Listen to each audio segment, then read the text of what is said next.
Nós dois entramos no escritório, mas percebemos que os seguranças nos olhavam com muita desconfiança. E é que eles viram outra coisa nas câmeras. Eles viram que uma mulher estava entrando conosco.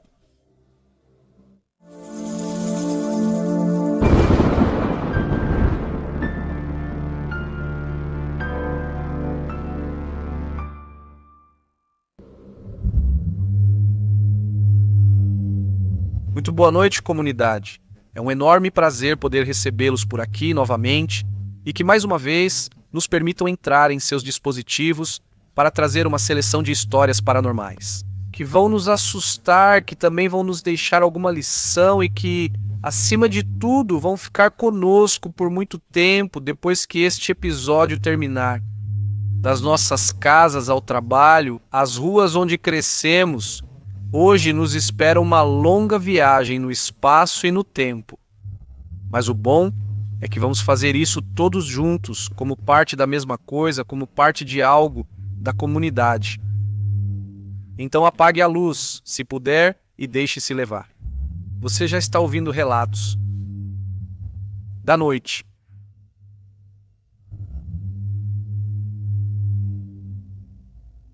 Se quiserem tratar o que vou contar como uma lenda daquelas contadas na rua entre vizinhos, tudo bem. Acredito que elas têm grande valor e revelam a riqueza de nossas culturas, mesmo em aspectos íntimos. Mas acreditem, o que estou prestes a narrar não tem muito de mito, e sim de fatos. Fui testemunha da maioria dos fatos que vou compartilhar. Foi quando eu era criança, na colônia Lázaro Cárdenas, numa das ruas mais antigas. Já faz muitos anos. Ainda havia vários terrenos baldios nela, cheios de mato, só isso. Um deles tinha um abrigo de madeira no fundo, mas não morava ninguém lá além de um grupo de 5 cachorros que se refugiavam ali e sobreviviam do que nós, os vizinhos, dávamos para eles. Mas também sobreviviam, apesar dos vizinhos, porque alguns os odiavam e os ensinaram a ter medo da gente. Sempre que os viam perto de casa, jogavam pedras e os expulsavam a pontapés. Os cachorros eram desconfiados, mas ao mesmo tempo eram guardiões, como se já soubessem quem éramos nós que vivíamos na rua e nos protegiam. Até quem chutava eles protegiam até esses quando os vagabundos entravam. Lá não havia roubos a casas, assaltos ou furtos de carros. Os 5 cachorros não deixavam ninguém de fora ficar passeando por ali. Depois chegou uma mulher para morar nos quartos do fundo, onde a rua terminava, onde já não havia saída. Nos quartos que Dona Lixa alugava. Não me lembro como se chamava essa mulher, mas ela parecia má, parecia criminosa, e o irmão dela e os amigos vinham visitá-la, e eles pareciam ainda piores. Eles caminhavam pela rua em direção aos quartos da Dona Lixa, mas faziam isso enquanto bisbilhotavam toda a rua. Pareciam procurar algo para roubar. Os roubos começariam a acontecer. Certa noite fomos acordados pelos latidos dos cachorros. Vai saber o que eles fizeram, que pularam em cima de um desses bandidos, derrubaram ele e todos juntos deram várias mordidas nele. Ele ficou muito mal e tivemos que sair, nós poucos vizinhos a quem eles obedeciam, para tirar os cachorros de cima dele. Era a primeira vez na vida que eu via tanto sangue. Apesar disso, mesmo estando todo cheio de mordidas e sangue, nós o reconhecemos. Era um dos amigos do irmão da mulher, aquela dos quartos, que já andava roubando por aí. Eles sabiam que iam ter problemas. A mulher, aquela má da pensão, começou a dizer que o amigo dela só estava passando, que não ia roubar nada. Que os cachorros eram selvagens, um perigo para as pessoas. Ela chamou o canil, que levou os 5 cachorros. Quando minha mãe e a senhora da frente foram resgatar eles, pagar a multa para poder trazê-los de volta, não. Dessa vez, assim que chegaram, eles foram levados direto para serem sacrificados. Quando meus pais foram buscá-los no dia seguinte, disseram que eles já não estavam mais lá. Até agora, essa é uma história triste, mas tem um motivo para eu estar contando ela aqui, não é? E agradeço a paciência de vocês. E é que naquela noite, quando eles voltaram e nos deram a notícia, também foram avisar os vizinhos. Naquela noite, meus pais me levaram para ver filmes no quarto deles até eu dormir. Mas antes, percebi que eles fecharam as janelas e as cortinas, que trancaram a porta, que fecharam tudo.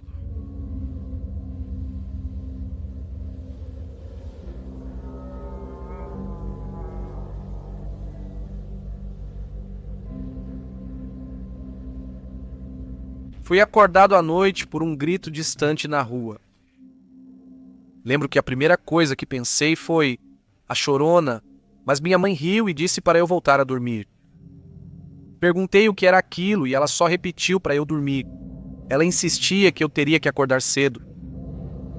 E de fato sim, às 5 horas já estávamos indo ao Instituto Nacional do Seguro Social para uma consulta com meu médico. Lembro-me muito bem de como, ao sair naquela madrugada, a rua parecia diferente. Todas as luzes lá fora estavam apagadas, todas as janelas fechadas. Nem os cachorros apareciam do lado de fora. Se naquela noite tivessem deixado eles dormirem em casa. Quando voltamos, notamos muito movimento. Viaturas no final da rua, na pensão. A mulher má, aquela que chamou a carrocinha, tinha morrido de madrugada. Mas o pior é que ela morreu de medo, de um infarto no miocárdio bem na frente da sua porta. O que se contou então na rua é que isso aconteceu com ela por mandar matar os cachorros da bruxa. Era assim que chamavam, vocês vão ver. Esses cachorrinhos que eu conheci desde sempre. Eram filhos de 2 cachorros que tinha uma senhora que morava na casinha de madeira daquele terreno baldio, uma senhora que chamavam de a bruxa.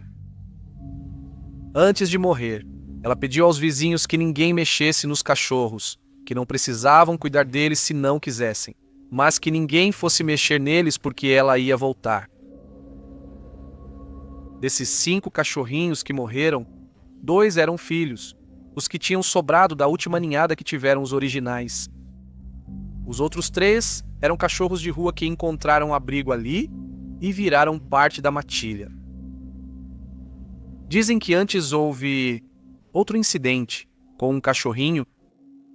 Dizem que o pessoal da rua já sabia que aquela ameaça não era em vão. Mas essa história, para falar a verdade, eu não conheço. Um amigo me contou que ele e a irmã se levantaram para espiar quando ouviram os gritos de madrugada, aquele mesmo choro que eu ouvi, que eles se levantaram escondidos dos pais. Dizem que viram uma senhora que mal conseguia andar, tão corcunda que quase andava de 4, que saiu do terreno baldio chorando e foi andando bem devagar, passinho por passinho, até o final da rua. Eles dizem que ela estava indo em direção às pensões. De lá, ninguém soube o que aconteceu. Meses depois, uma cadela se abrigou no mesmo terreno baldio. Lá ela teve seus filhotes. Pouco depois, começaram a limpar o terreno porque iam construir e meus pais pegaram um dos filhotes.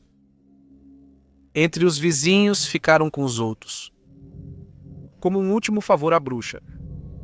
Ou talvez por medo de não ter feito nada e acabar caindo na maldição. E eu sei perfeitamente que isso pode parecer só uma lenda, mas estou escrevendo para vocês com o Rufino aqui, sentado no meu colo.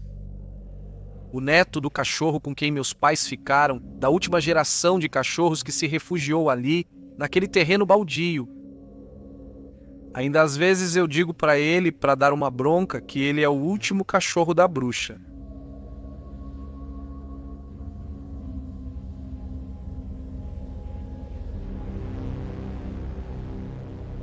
Isso foi só na semana passada. Continuo muito nervoso com isso porque sou bastante medroso com tudo que é paranormal. E não acho que seja apenas imaginação ou sugestão, porque o que vou contar foi visto de várias perspectivas. Eu trabalho como repórter em um grande jornal da minha cidade e há pouco tempo tivemos que cobrir uma matéria até bem tarde. Voltamos, meu colega e eu, à noite quando a redação já estava quase vazia. Assim que chegamos ao estacionamento, os seguranças nos olharam tensos antes de permitir nossa entrada. Achei estranho porque estávamos no carro da empresa e eles já nos conhecem. Mas tudo bem, deixei pra lá. Talvez por causa da escuridão daquela noite tenha sido mais difícil para eles nos reconhecerem ou algo assim. Estacionamos perto da guarita dos seguranças a uns 15 metros. Meu companheiro foi até a guarita para preencher o formulário de devolução do veículo e eu fiquei encostado no capô do carro, olhando para o meu telefone. Foi aí que senti um olhar. Virei para a guarita e a guarda estava me olhando, apertando os olhos como se quisesse me reconhecer. De novo, achei estranho. Ela já me conhecia muito bem, mas me olhava como se achasse que eu fosse roubar alguma coisa ou algo assim. Nisso, um colega nosso do esporte se aproximou e começou a conversar comigo. Enquanto conversava com ele, vi uma garota entrando no estacionamento vinda da rua. Primeiro de relance, depois virei para olhar. Achei estranho porque, em vez de ir para a esquerda em direção aos escritórios, ela começou a caminhar na direção oposta, para a parte mais escura e solitária do estacionamento. E é essa aí, o que ela está aprontando? Eu disse. Agora deixam qualquer um entrar, respondeu o cara do esportes. Meu outro colega se aproximou depois de entregar os formulários, nos despedimos do amigo do esportes e caminhamos juntos até o escritório. A porta, como sempre, demorou alguns segundos para abrir. Caminhamos por aquele corredor longo até onde precisávamos editar as informações que levávamos e tudo terminou assim, até o dia seguinte, quando realmente soubemos o que aconteceu naquela noite. Pela manhã, outro colega se aproximou de mim e disse: Ei, você já soube o que aconteceu ontem à noite? Ah, não. O que eu vou te dizer? Se aconteceu com você... Falei que não sabia do que ele falava. Ele me perguntou se os guardas não tinham me contado. Eu respondi que não, e foi então que ele me contou. Na noite anterior, quando meu colega e eu chegamos, os guardas hesitaram em nos deixar entrar porque, segundo eles, havia uma mulher conosco. Uma mulher no banco de trás. Tentaram ver quem era, mas não conseguiram e nos deixaram passar. Certamente pensaram que era alguma outra colega. Enquanto aguardava meu companheiro encostado no capô, a guarda viu que a garota desceu comigo quando peguei a mochila do equipamento no banco de trás. Ela disse que parou ao lado. A guarda saiu, se aproximou alguns passos de mim, tentando ver de quem se tratava, mas não conseguiu reconhecê-la. Ela disse que estava usando um boné que não deixava ver o rosto e que a única coisa que podia distinguir bem era a silhueta, só a silhueta. Depois meu colega saiu da guarita, se aproximou de mim e nós fomos em direção à entrada do escritório. Os seguranças vigiavam atentamente pelas câmeras. Eles nos viram em 3. Eles viam a garota conosco. Ela caminhou e esperou com a gente enquanto a porta se abria. Entramos, fomos até o fundo daquele corredor longo para editar e a garota caminhou até a metade dele. Nós continuamos e ela parou por um momento, virou à direita em direção a uma escada em espiral. Depois de um instante, ela seguiu e sumiu nela ao subir, saindo do campo de visão das câmeras. Os 2 seguranças já sabiam nesse momento que havia algo muito estranho, mas nenhum dos 2 teve coragem de ir verificar. Subir aquelas escadas da redação, que davam para a sala de redação. Simplesmente ficaram na guarita. Tenho certeza de que eles tinham acabado de ver algo paranormal. Tenho certeza de que eles tinham acabado de ver algo paranormal. Meu colega e eu falamos sobre isso, sobre como não notamos nada estranho. Depois fui procurar meu amigo de esportes com quem conversei à noite, ele também não tinha notado nada.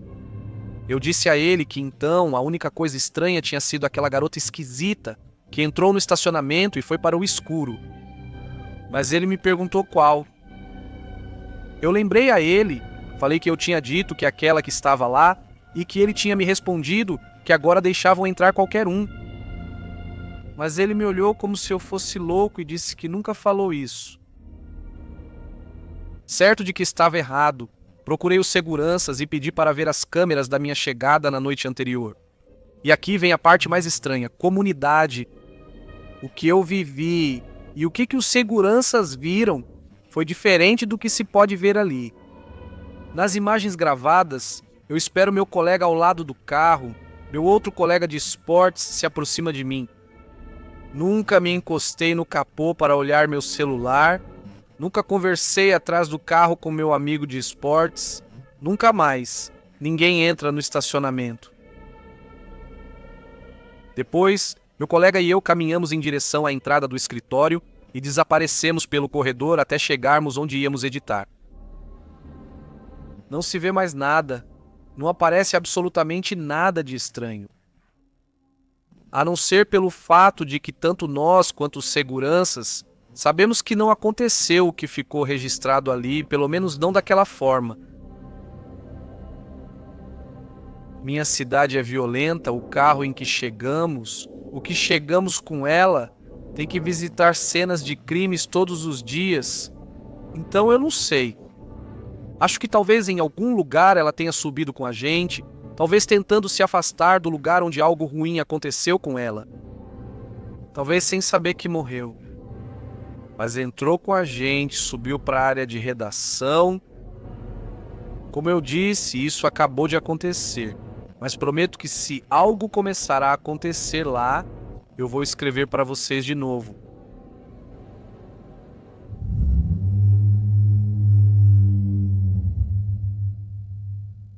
Obrigado por continuarem aqui, comunidade. Como sempre, é uma honra que nos permitam acompanhá-los com essas histórias que, embora às vezes pareçam apenas lendas, muitas vezes vêm carregadas de algo a mais.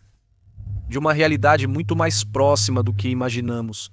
De uma verdade que nem sempre conseguimos explicar, mas que sentimos. E se vocês gostam do que fazemos neste espaço, lembrem-se que ainda está disponível o meu livro, Relatos da Noite.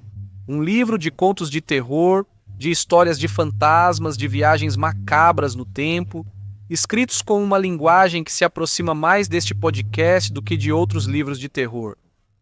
Com certeza será fácil de ler, parecerá curto e deixará vocês querendo continuar lendo. Deixo o link na descrição, caso queiram ter, presentear ou ler em uma noite de tempestade como esta. Agora sim, hora de continuar. O intervalo acabou. Vamos para a próxima história. Olá, comunidade. Estou escrevendo esta história de Aguascalientes, México. Talvez não seja exatamente paranormal, mas é uma experiência que marcou profundamente a mim e a minha família. Acho que isso mostra que, às vezes, o mal não se manifesta com fantasmas ou aparições, mas sim através de pessoas muito próximas. Tudo começou quando meu avô ficou muito doente. Aos poucos ele parou de comer e seu corpo começou a se deteriorar até ficar em estado de desnutrição. Meu pai e meus tios se revezavam toda semana para cuidar dele, sempre atentos. Até que em dezembro de 2023, meu avô não aguentou mais e faleceu. A família inteira se reuniu para se despedir dele, todos de coração partido, todos exceto uma pessoa, a esposa de um dos meus tios que não apareceu. Ela já tinha tido vários conflitos com meus tios e meu pai por questões da casa dos meus avós. Ela vive numa área da propriedade dividida anos atrás, mas sempre quis tudo. Meus tios afirmam que essa mulher pratica magia negra e que uma vez, sem que ninguém perguntasse, ela disse algo muito perturbador. Primeiro saber sobre o pai dela, depois sobre a mãe dela, e depois sobre a irmã dela, se referindo ao meu avô, a minha avó e a minha tia com deficiência. Infelizmente, tudo estava acontecendo como ela disse. 2 meses depois de perder meu avô, minha avó também faleceu.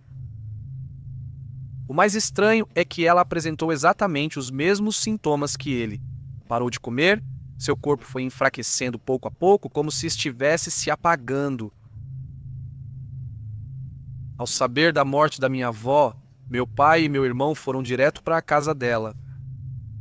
Meu pai entrou no quarto, sentou-se na poltrona aos pés da cama e imediatamente sentiu um cansaço inexplicável, como se algo tivesse sugado sua energia de repente.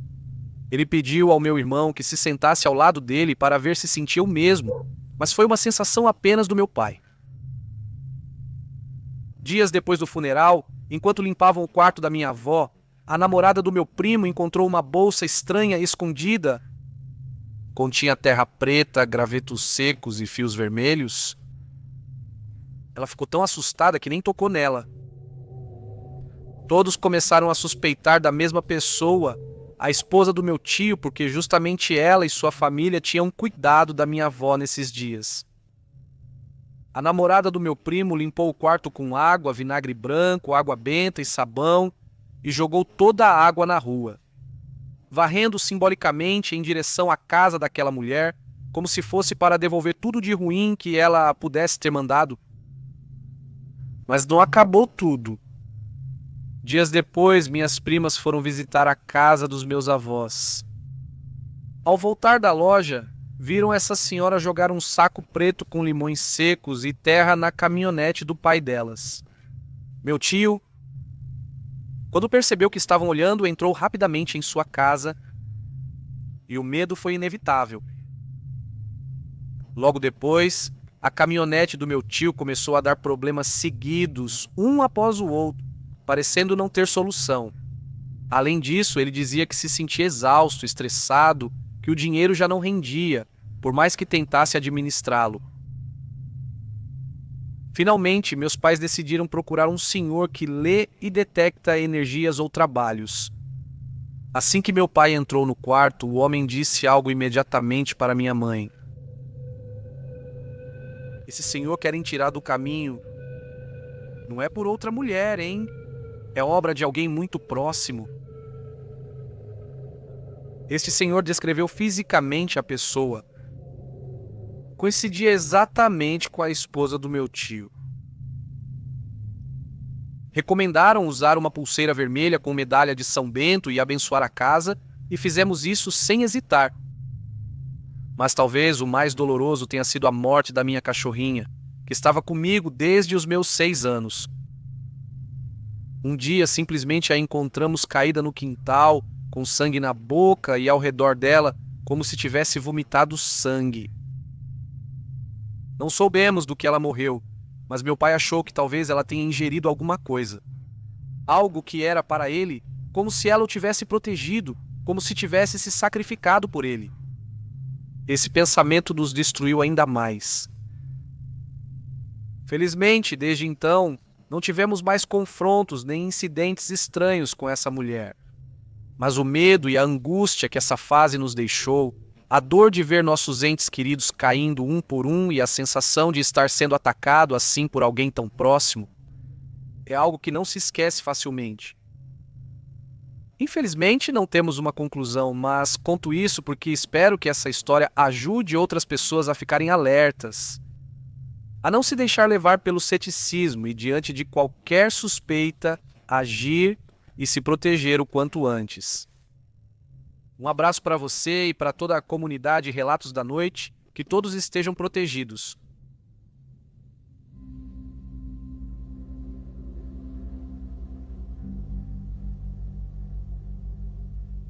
Olá, Uriel, sou Amanda de Santiago do Chile. Há meses ouço seu podcast e fiquei viciado nas histórias. Isso também me ajudou a tomar a decisão de contar a minha. Acredito muito no paranormal e já vivi situações relacionadas para o bem ou para o mal. Desde pequena, sinto quando há energias estranhas em um lugar, vejo seres que não são deste plano, sonho com eles e também já os senti. Minha história ocorreu em 2001, quando eu tinha 13 ou 14 anos. Tínhamos acabado de nos mudar para uma casa nova depois de vários anos morando em outro bairro. Era uma casa grande e antiga com uma garagem que já tinha sido usada como comércio Aquele lugar me causava uma inquietação que não sentia em nenhum outro cômodo. Sem alternativa, precisei me acostumar com esse desconforto. Uma tarde, após a escola, voltamos com meu irmão. Minha mãe estava em casa com nosso irmão caçula, que ainda não tinha 1 ano. Fomos cumprimentá-la no quintal dos fundos. O bebê estava tirando uma soneca no berço, no quarto da minha mãe, e de repente eu ouvi da garagem: Vem, rápido, vem. Era uma voz de homem, rouca, mas suave. Levantei a cabeça e falei para minha mãe e meu irmão: Vocês ouviram? Meu pai chegou, vou lá ver. Entrei em casa, fui para o quintal da frente e não tinha ninguém. Fiquei com a dúvida, mas não tive muito tempo para pensar nisso, porque o bebê acordou, começou a chorar muito desconsolado. Fui ver e o tirei do berço. Até então não percebi que ele chorava não só por acordar ou estar sozinho no quarto. Hoje penso que aquele choro tinha outro motivo. Naquela mesma noite, quando fui dormir, acordei de madrugada com uma sensação muito estranha. Eu entendia pouco dessas coisas, mas sentia muito medo. Meu quarto dava para o quintal dos fundos, onde entrava muita luz, principalmente nas noites de lua cheia. Fingi coragem, levantei da cama e, ao acender a luz do quarto, ouvi a lâmpada estourar, queimando de repente. Gritei de medo e, bem enquanto eu gritava, ouvi e senti um sussurro no meu ouvido. Eu pedi para você vir, mas não obedeceu. Meus pais vieram me ver, eu disse a eles que tinha alguém ali no quarto comigo que tinha acabado de me dizer coisas no meu ouvido. Meu pai é muito cético, mas minha mãe não, e ela acreditou em mim. Naquela noite, dormi com ela e meu irmãozinho no quarto dela. Rezamos muito, tentando afastar o que quer que estivesse ali. Mas depois daquele dia, as coisas pioraram. Meu quarto começou a ficar cheio de mofo nas paredes, e isso que era pleno verão. Santiago não é úmido no verão, então esse negócio de fungos era muito estranho. Começou a ser comum que as lâmpadas da casa queimassem, a umidade aumentou, o teto ficava cheio de moscas e o ambiente ficava cada vez mais estranho. Numa noite de verão, adormeci com a luz de cabeceira acesa. Fui acordado por uma sensação estranha de novo. Da minha cama eu podia ver o corredor principal da casa e a sala. Abri os olhos. A porta do meu quarto estava escancarada e pude ver um homem sentado no sofá. Era um homem velho de pantufas. Ele sorria para mim, fazia gestos com a mão para que eu fosse até ele. O medo foi tão intenso que não consegui gritar ou pedir ajuda, apenas fiquei paralisado. Eu fechava os olhos e abria de novo pensando que era uma alucinação, mas não. Ele continuava lá, rindo de mim bem devagar.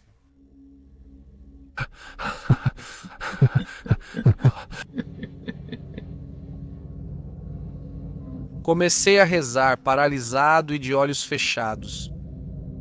Após um tempo, abri os olhos e já não estava mais lá. Chorei.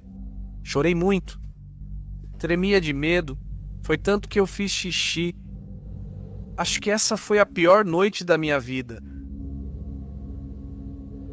Com o passar dos dias e semanas, sempre acontecia alguma coisa, né? As coisas quebravam, as lâmpadas explodiam, as moscas já eram uma praga. As torneiras do banheiro e da cozinha abriam sozinhas, sem ninguém tocar. A situação se tornou insustentável. Eu me sentia muito mal e fraca. Sofri uma crise nervosa. Tive uma queda de imunidade porque não conseguia dormir direito. Porque eu ficava acordada mesmo tendo que ir para a escola no dia seguinte, mesmo estando exausta. Eu não podia ficar em casa. Meu rendimento caiu, eu estava com olheiras, abatida. Médicos começaram a me monitorar, mas ninguém entendia meu desgaste repentino. Uma tarde, após a escola, minha mãe saiu com meu irmão para comprar pão e fiquei em casa com o bebê. Brincávamos no quintal quando precisei ir ao banheiro. Deixei ele no berço enquanto ia. Quando voltei para o quarto dos meus pais, O bebê estava sentado no meio da cama, não no berço onde eu o tinha deixado. No reflexo da televisão em frente à cama, vi que ele o segurava. Tirei o hermanito imediatamente e, desesperado, gritei para ele ir embora, me deixar em paz e que não queria mais vê-lo. Mas foi pior. Isso criou um ambiente ainda mais violento e intenso. Minha saúde continuava piorando. Minha mãe, já desesperada, entrou em contato com um médium conhecido na região. Eles fizeram uma sessão da qual eu não participei por ser menor, mas minha mãe diz que o que ela viu foi algo que nunca imaginou. Essa entidade morava naquela casa há anos. Era um homem que tinha morrido sozinho, cheio de rancor, porque sua família o havia abandonado durante a doença. A raiva que sentia virou uma presença poderosa. Conseguiram se comunicar com ele? Minha mãe diz que ele só repetia uma coisa: a menina.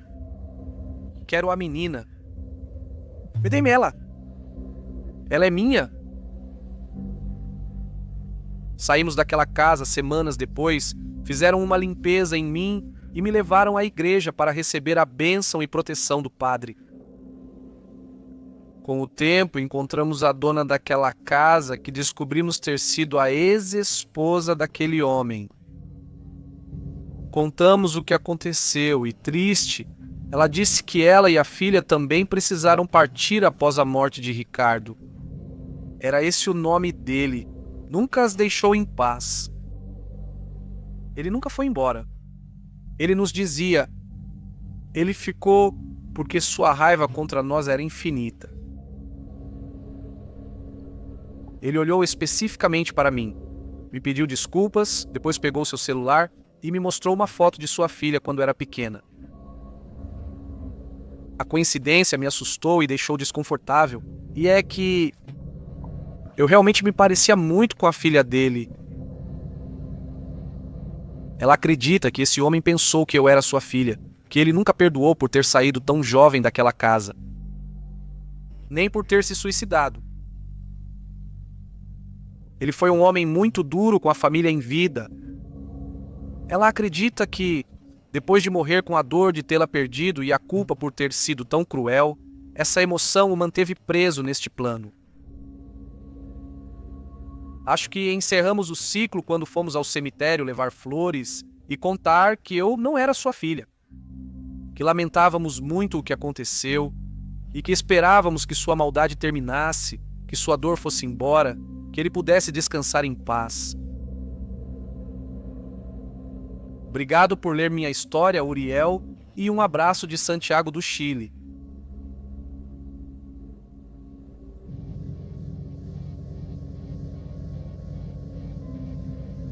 E muito obrigado a vocês, comunidade, por terem nos ouvido neste episódio, por terem chegado até o final e por perdoarem que o áudio desta edição não seja o melhor, porque estamos gravando no caminho, porque estamos gravando talvez com mais barulho do que o habitual, mas não podíamos deixar vocês sem episódio. Queremos que vocês sempre possam confiar que, aconteça o que acontecer na semana, vai ter relatos da noite. Nos ouvimos em breve com um especial que ainda está pendente. Boa noite